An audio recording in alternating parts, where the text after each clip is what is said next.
Hey everyone, how's it going? I hope you're all doing well. I'm Matt, and today I'm finally going to be doing a very heavily requested video, which is the updated overview on my rifle build that I use for the ORPS and CRPS matches that I shoot, which are basically NRL 22 here in Canada. So I get questions all the time about specifics of my rifle build, so again, I thought I'd make this video for anyone interested. I do have to mention, of course, that you don't need anything like this caliber. Well, you do need this caliber. You do need a 22 LR to shoot these matches with, but you don't need anything in terms of this level of equipment in order to shoot these matches with. You can shoot a much more entry-level rifle and optic, and you can even shoot in production class, which in some ways kind of levels the playing field, so it's great for newer shooters. So you don't need a huge budget in order to shoot these matches with, but of course the shooting discipline does tailor nicely for people like me who really like to try out new fancy gear and see what kind of features and benefits they can provide you in a match. So anyway, I'm going to just talk about my rifle and list off the parts that make it up now. I do have a little sticky note here on this side just to help me not forget anything. So if you see me glancing at that, that is why. Quickly before I get to the rifle, I will do a short section at the end of this video talking about the newer 700 footprint rimfires, because I get questions all the time about those as well. So like the V22, the RimX, the newer Bergara B14, and anyway, that'll be at the end of the video. But going on to my rifle build here, of course, this is the CZ 457, which I've shown in many videos recently. Mine started off in the MTR version, and if you are going to be replacing the barrel like I did, I would suggest buying a more entry-level 457 to start off, because the price difference to get an MTR is really because of the match grade barrel and chamber. So obviously don't spend the money up front if you're going to be replacing that anyway. But on my rifle build here now, the only factory parts left in it are the action and trigger. Everything else has basically been replaced. The bolt here is pretty standard.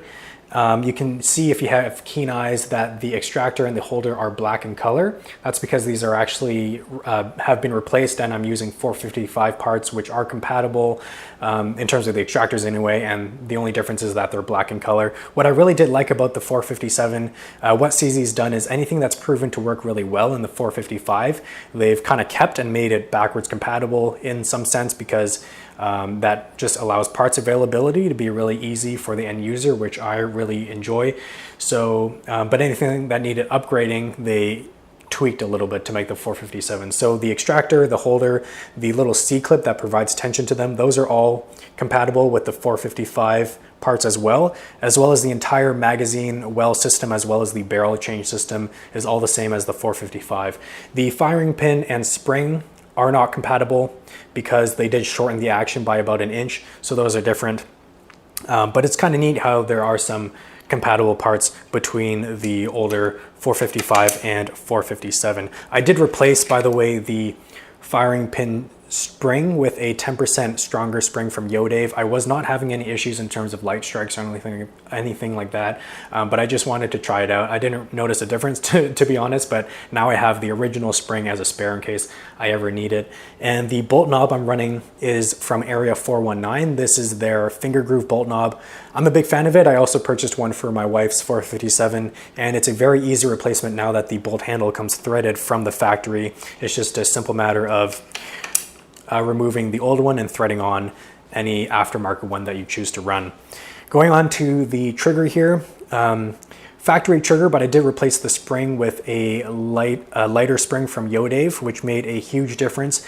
The factory trigger I was able to adjust down to about 2.5 pounds, I think it was, and it felt okay, but again, out of curiosity, I wanted to try something that would lighten it up even more. So the spring that I installed from Yodave is incredibly light. In fact, when I first installed it, it was a little bit too light for my liking, so I adjusted it upwards to about 1 pound, and it breaks very consistently at 1 pound. I checked it with the trigger pull weight scale, and again, it's always within an ounce or two, and it just feels really nice and consistent, which is what you want, obviously. The 457 trigger is now fully adjustable for weight, creep, and over travel, and once you have it kind of dialed in, I think it's a really nice trigger for a factory setup. Of course, I dropped everything into the MDT ACC chassis. I never even shot it with the original walnut stock, although it does look like a pretty beautiful stock that I noticed the other day just looking at it in my safe does have pillar bedding from the factory, so it's probably good to go if you don't need or don't want to upgrade it. But this ACC chassis, of course, was designed from the ground up to be a competition chassis, and I think it works very well. You have, you know, your full-length Arca rail at the front here, which is great. I can't even imagine having a competition rifle without an Arca rail now. I love the fact that you can quickly adjust your front support as well as just use such a variety of different accessories. You know, it's mounted to the tripod right now via the Arca rail, and the buttstock that it comes with is also really quite nice. The toolless adjustments I use actually quite a bit. It's nice to be able to quickly drop the cheek piece if you're cleaning out the barrel, and the toolless length of pull and buttstock adjustments I actually do use in matches here and there. For example, for offhand standing stages, I'll drop the butt pad substantially because it just fits in my shoulder a little bit nicer. So I like that a lot. It's really well done. This is not the folding version, but there is a folding version if you need that. You can adjust the butt pad side to side as well as cant it, as well as the cheek piece, but you do need a tool to do so, just a screwdriver. One thing that you won't be able to tell on camera that I did replace is this piece right here. So this metal piece that connects the adjustment pillars with the rubber butt pad, originally on the ACC, it comes with a steel piece that acts kind of as a counterweight for the rear of the rifle. Now this makes a ton of sense if you're running a heavier centerfire rifle with, you know, a longer barrel and stuff. But what I found was with this rimfire setup, it was a little bit too rear heavy and it tipped back kind of awkwardly off certain barricades. So at first I bought the internal weight set, of course, that's available for this chassis, and I was running, I think three or four weights, which balanced the rifle quite nicely, but then it was a little bit too heavy for my preference for offhand stages, and the ORPS matches that I shoot each month guarantees at least one stage that is unsupported offhand. So I decided to order this piece in aluminum, which is available from MDT. They don't list it on their site, but you can just email them to order it. I can't remember how much they charged me exactly. I think it was around 40, maybe 50 bucks. Don't quote me on that. But since it's aluminum, it drops a lot of weight off the rear of the rifle, and that allowed me to run the rifle without any internal weights and still have it balanced quite nicely and light enough where I can shoot that 2-minute offhand stage without being fatigued. So that would be a suggestion for me. If you run a rimfire in your ACC and you find it's a little bit too rear heavy, just buy this piece in aluminum and it makes a huge difference. Definitely worth the money. Up front here, you'll see that I do have a Mirage shield. Now this is purely for the looks and aesthetics. Off of rimfire, I don't think it really gives you any sort of functionality, but I just wanted to add a little bit of personality to my ACC since I'm seeing more and more at the range. So I just got a Mirage shield. I actually ended up picking this up used. The original owner could not fit his scope on his ACC without running into clearance issues with the Mirage shield, so I picked it up for dirt cheap, and luckily it was already in FDE, so it just kind of worked out nicely for myself. The last point I want to touch on specifically about the ACC chassis is I think they designed the magwell really nicely for rimfire rifles, at least for this 457 inlet. Basically, the magwell in the ACC funnels the magazine into the recessed magazine well that's obviously smaller for your rimfire setup here, so it makes seating your magazine during mag changes extremely easily. Basically, as long as you have your magazine somewhere in the middle of the magwell, you can just push it straight up and everything funnels right into the rimfire magwell that's recessed inside.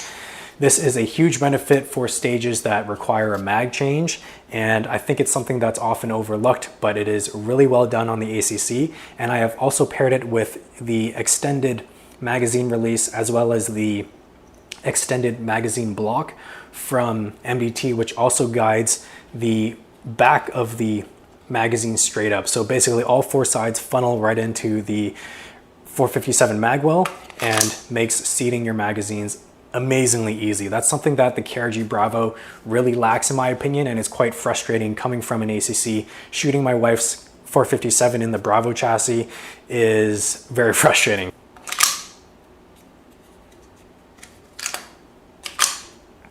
The pistol grip here did come with the chassis, I believe. This is the vertical grip from MDT. It is adjustable fore and aft a little bit to position your hand relative to the trigger to get a nice trigger pull for any size hand, which I think is really nice. And I do run it on some of my other bolt guns as well. It fills the hand really nicely, not much to say there, feels good. This does use a standard AR-15 interface, so you can run any pistol grip you want as long as it doesn't have a beaver tail, because I believe that will interfere with the chassis up there. My bipod setup is the Atlas BT65 Cal. I do have a video on this specifically. I do have the spiked feet installed at the moment.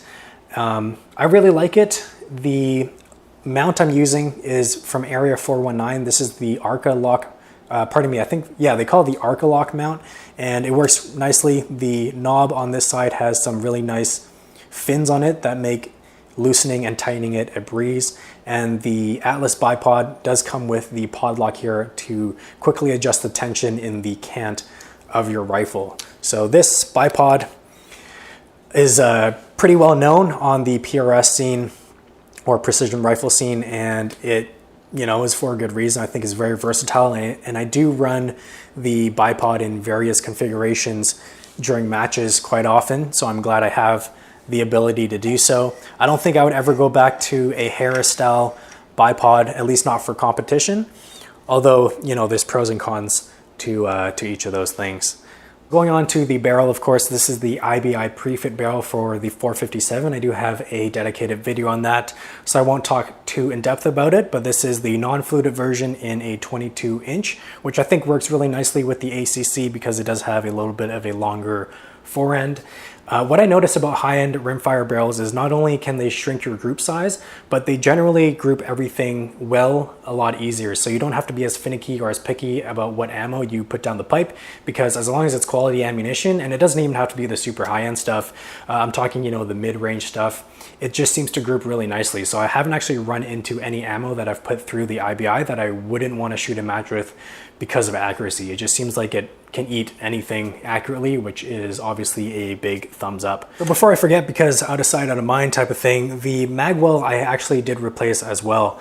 I purchased the aluminum DIP magwell. The one that comes with the 457 from the factory is polymer, which probably isn't a huge deal, but anytime I can upgrade a polymer part with aluminum, I like to do so. So I ordered one from the States, and it took quite some time to get here. And I really like the idea of the aluminum magwell, and it does work nicely. Obviously, it's gonna wear slower, you know, in theory anyway. But the big thing that I really didn't like about this DIP magwell was the fit of the magazines was very loose. So the polymer factory magwell, when you seat a magazine into it, it actually has a very nice fit. The magazines don't move at all, really. It's a very nice fit. But the DIP magwell, when I seated a magazine into it originally, it had a lot of play, not only side to side, but more concerning to me was the front and back. In fact, the magazine was rocking in the gun so severely, I was actually a little bit concerned that it would be able to move so far forward and down that I had concerns that I would have issues stripping the top round off the magazine and chambering it. So it was drooping quite badly. So what I ended up doing to alleviate this issue was, because the MDT magwell spacer is aluminum, I drilled and tapped a hole for a small screw with a flat head, and I can adjust that screw in and out to take up the space behind the magazine so it doesn't rock back and forth. So that's what I ended up doing, and when I found the perfect position, I Loctited it in place with some purple Loctite, and ever since then, seating a magazine in, that screw doesn't get in the way, and you can see here, hopefully, that there's absolutely no forward and back movement. But it was a little bit disappointing, to be honest, that the DIP magwell had that issue, because I love the idea of the aluminum magwell, but the fact that I had to do that modification wasn't great. I think they should tighten up their tolerances for that part. But now it works, and I get to have an aluminum magwell in the rifle. All right, going on to the optic setup, starting on the scope base. Originally, I had an Area 419/30 MOA base, which is awesome. I still have it. It's on my wife's rifle now. But when I when I moved that over to her rifle, I needed a new one for this, and I wanted something with more MOA built into it. I looked seemingly everywhere in Canada, and I could not find anything more than the 30 MOA base.